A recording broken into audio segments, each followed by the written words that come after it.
Salam sejahtera Malaysia, terima kasih kerana menonton video-video dalam channel ini. Sebelum kita mula, jangan lupa untuk tekan tombol subscribe, share, like dan komen. Let's go! Salam sejahtera dan selamat pagi kepada seluruh rakyat Malaysia dan pendengar berita panas hari ini dipetik dari syahbudin.com.net bertajuk Biarkan PN jadi pembangkang selama-lamanya. Berita penuh. Belum pun sampai 3 bulan jadi pembangkang, PN yang ditunjangi Bersatu dan PAS ternampak begitu galak mencari salah Anwar Ibrahim dan kerajaan perpaduan yang dipimpinnya. Macam-macam yang mereka pertikai, termasuk juga perkara-perkara yang tidak masuk akal sama sekali.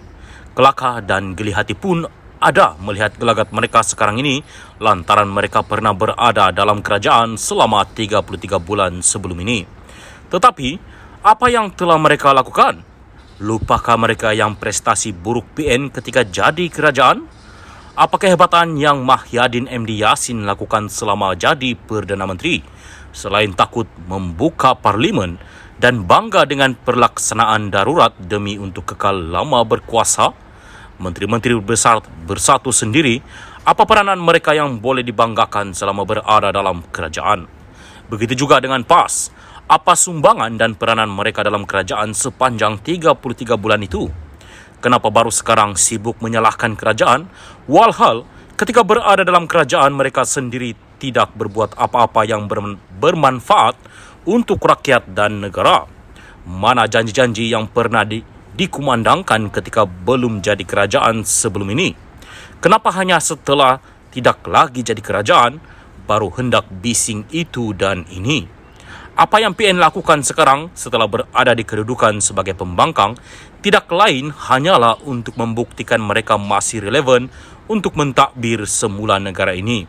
Dalam hal ini, rakyat dan pengundi jangan lupa PN sudah pun diberi peluang menjadi kerajaan selama 33 bulan walaupun hanya melalui tebuk atap.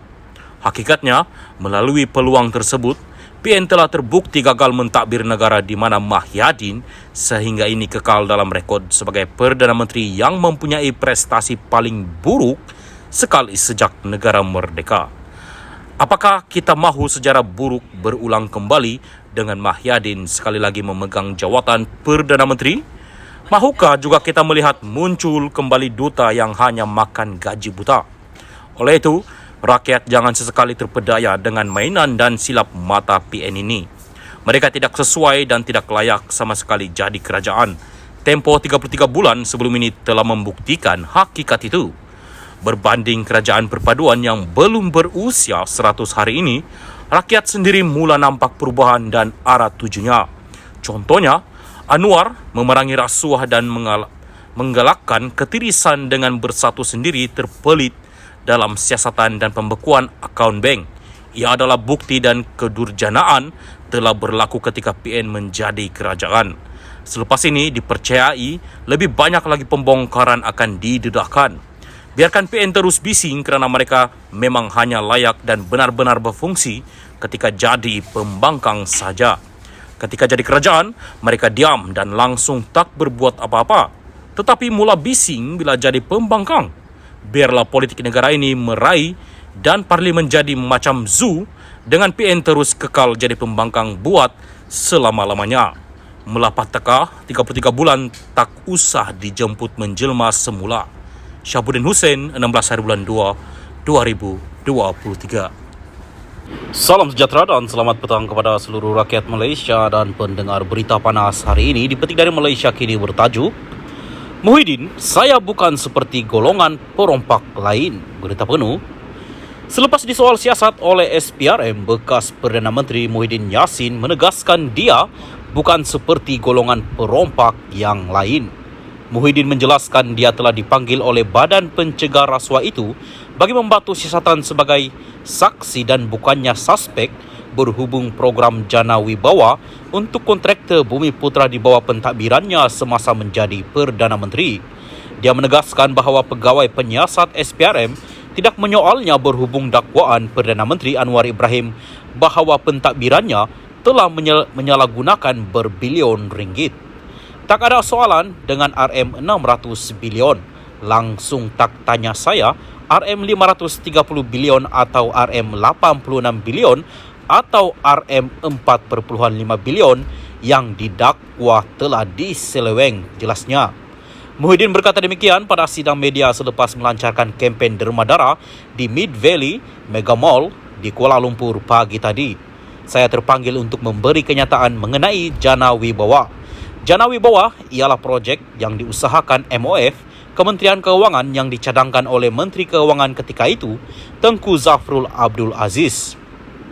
Waktu itu saya setuju, waktu COVID-19, antara paling teruk terkesan ialah kontraktor.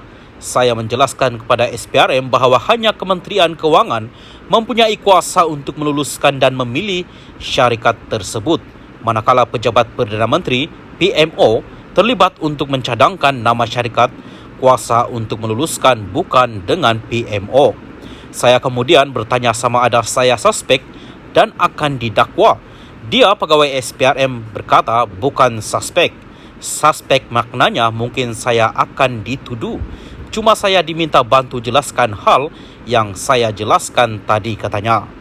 Pengurus Perikatan Nasional PN itu mendedahkan dia mendengar bahawa SPRM akan memanggil Zafrul untuk membantu siasatan berhubung projek Jana Wibawa. Itu terpulang kepada mereka untuk mendapatkan penjelasan daripadanya, Zafrul.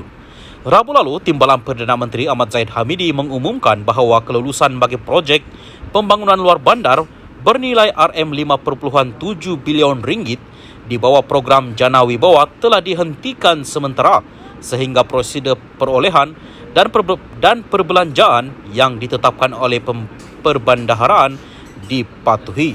Zahid berkata Kementerian Keuangan yang turut diketuai Anwar mahu menyemak semua ada mereka dianugerahkan projek itu mengikut proses perolehan dan keperluan tadbir urus. Semalam SPRM merekodkan kenyataan Muhyiddin berhubung siasatan ke atas akaun bank bersatu yang telah dibekukan. Selain Muhyiddin, beberapa pemimpin kanan bersatu juga pernah disoal siasat SPRM sebelum ini.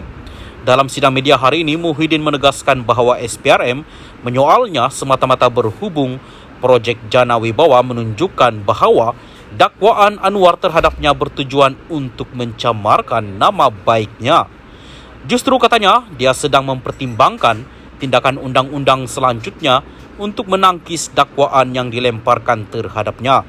Kita dah minta peguam kita teliti, tak berhenti-henti fitnah terhadap saya. Saya ini dah 50 tahun dalam kerajaan, tiada kes tuduhan rasuah kepada saya, tiada salah guna kuasa. Saya ikut undang-undang, saya nak tegaskan, saya pegang teguh pada keluhuran undang-undang, tapi mereka tak yakin. Mereka golongkan saya macam golongan perompak yang lain. I'm not, saya bukan, katanya. Awal bulan ini, Malaysia kini melaporkan bahawa SPRM telah membekukan 2 akaun bank bersatu untuk membantu siasatan di bawah Akta Pencegahan Pengubahan Wang Haram dan Pencegahan Pembiayaan Keganasan.